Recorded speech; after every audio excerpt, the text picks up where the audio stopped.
शहराच्या धावपळीच्या जीवनातून जेव्हा निघून गावाकडे जाणारा तो हिरवागार रस्ता दिसतो तेव्हाच मनाला एक वेगळी शांतता मिळते. आजचा हा छोटासा मिनी व्लॉग म्हणजे माझ्या माहेरच्या भेटीची सुंदर आठवण. घराकडे जाणारी हिरवीगार वाट, शेत, झाडं आणि निसर्गाचं अप्रतिम सौंदर्य. त्यानंतर घरात पोहोचताच सगळ्यांची प्रेमळ भेट. आईच्या हातचं गरमागरम जेवण म्हणजे प्रेमाची चव. आईने सर्वांसाठी खूपच सुंदर स्वयंपाक बनवलेला होता. त्यामध्ये आजच्या ताटात होतं भजे, कुरडई, पापड, आमरस आणि बटाट्याची भाजी. खरंच आईच्या हातच्या जेवणाची सर कुठेच नाही. आणि आजच्याच दिवशी माझी सिस्टर पण येणार होती. पण काय, आम्हाला जायची घाई असल्यामुळे आम्ही पटपट जेवण करून निघालो आणि ते आले. मग काय, थोडा वेळ त्यांची पण भेट झाली आणि मग आजोबांचे आशीर्वाद घेतले आणि गावातील मंदिराच्या दर्शनासाठी निघालो.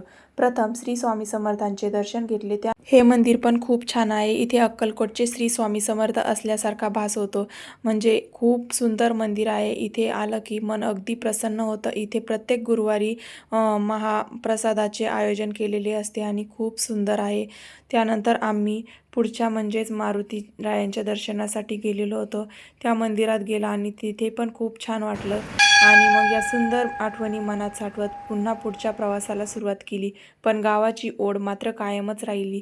चला, त्यानंतर मग पुढे निघालो. हा व्हिडिओ कसा वाटला नक्की सबस्क्राईब करायला विसरू नका. भेटू नंतर. बाय.